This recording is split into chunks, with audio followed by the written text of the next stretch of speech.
कोई भी खेल बिना नियम के खेला जाए तो वो खेल पूरी तरह से खराब हो जाता है। ठीक वैसे ही कोई भी कंपनी अगर बिना रूल्स के चलाई जाए तो उस कंपनी को भी दिवालिया होने से कोई नहीं बचा सकता। बिल्कुल, स्कूल से लेकर कंपनी तक, प्रथा से लेकर एग्जाम पेपर तक, हर चीज़ जब नियमों से ही ठीक से हो पाती है तो सोचिए एक देश को चलाना बिना नियमों के कैसे हो सकता है। और उसी के लिए देश के चलाने के लिए संविधान की ज़रूरत होती है। जी बिल्कुल। नमस्कार, आप सभी का स्वागत है हमारी स्पेशल सीरीज संविधान को समझो में। मैं हूं चेतना शर्मा आपके साथ और मैं रुचिका पारिक। और आज हम इस सीरीज में आपको कुछ खास समझाने वाले हैं।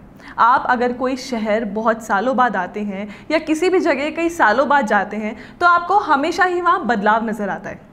अब ज़रा सोचिए कि अगर एक जगह कुछ दिनों में इतनी बदल जाती है तो एक देश 70 सालों में कितना कुछ बदल जाता होगा। जी हाँ, आप देख सकते हैं कि परिस्थितियां बदल जाती हैं, जनसंख्या बदल जाती है, शिक्षा का स्तर, सब कुछ कितना बदल जाता होगा। इन तमाम बदलावों के साथ अगर वो नियम भी स्थितियों के हिसाब से ना बदले तो फिर देश कैसे ठीक चल पाएगा। और इस बात को ध्यान में रखते हुए बाबा भीमराव अंबेडकर ने संविधान में संशोधन करने के लिए तरीका भी बनाया था और पूरा स्कोप भी रखा था। तो बढ़ती हुई जनसंख्या और बढ़ते हुए विचारों के साथ जरूरत है चुनाव की प्रक्रिया में भी कुछ ऐसे बदलाव हों जो कि लोगों का विश्वास लोकतंत्र में और ज्यादा बढ़ा सके। और एक ऐसा ही संशोधन का सुझाव पंचायती राज चुनावों को लेकर भी आया है, जिस पर देश को सोचने की बहुत ज़रूरत है। राजस्थान पंचायती राज अधिनियम में ये बदलाव अगर होता है तो हर विचारधारा के लोगों की विकास के कामों में एक अहम भूमिका बन जाएगी। जी हाँ, रुचिका बिल्कुल सही कह रही हो। वैसे तो हमने इस वीडियो के डिस्क्रिप्शन में आपके लिए इस संशोधन के सुझाव का लिंक रख दिया है जिसे आप आसानी से पढ़ सकते हैं, लेकिन इस वीडियो में हम आपको इस पूरे संशोधन के सुझाव को विस्तार से समझा भी देते हैं। इसके लिए इस वीडियो को आखिर तक देखिएगा और ऐसे ही विश्लेषण वाले वीडियोस आपको समय से मिल पाए इसके लिए चैनल को सब्सक्राइब करने के साथ साथ बेल आइकन को जरूर दबा दीजिए ताकि वीडियो आप तक सबसे पहले पहुंच सके। बिल्कुल, तो राजस्थान पंचायती राज अधिनियम में संशोधन का सुझाव ये कहता है कि आमतौर पर चुनावों में ऐसा होता है कि ज़्यादा वोट पाने वाले उम्मीदवार जीत जाता है जी, और जिन्होंने कम वोट पाए उनका फिर अगले 5 सालों तक कोई अस्तित्व ही नहीं रहता। इसे अगर और गहराई से समझें तो जिन्हें कम वोट मिले हैं उन लोगों को विचारधारा और विचार भी तो अगले 5 साल तक प्रशासन के किसी भी काम में भागीदारी नहीं ले सकते जिन्होंने उन हारे हुए उम्मीदवारों को वोट दिए हैं। हाँ, तो अगर हम इसका हिसाब करें तो इस हिसाब से एक बड़ा तबका और उनके विचार अनछुए रह जाते हैं उस सिस्टम से जो अभी तक चलता आया है।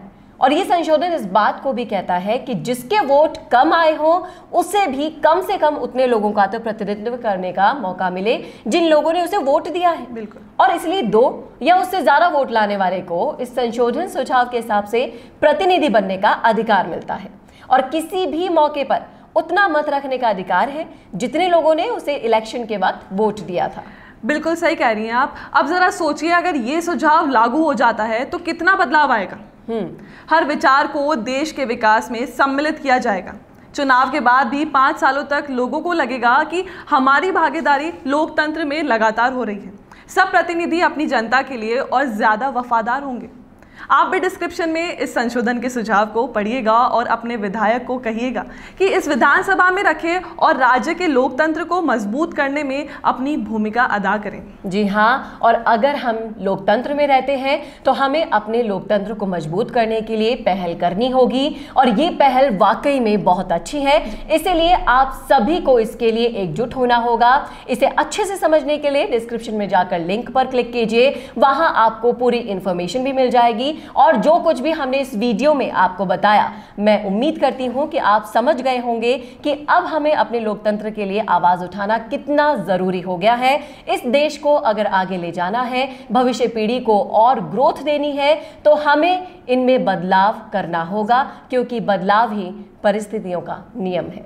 और कैसा लगा आपको वीडियो कमेंट करके जरूर बताइएगा कमेंट बॉक्स में और इसी तरह के और वीडियोस के लिए जुड़े रहिए हमारे साथ। नमस्कार।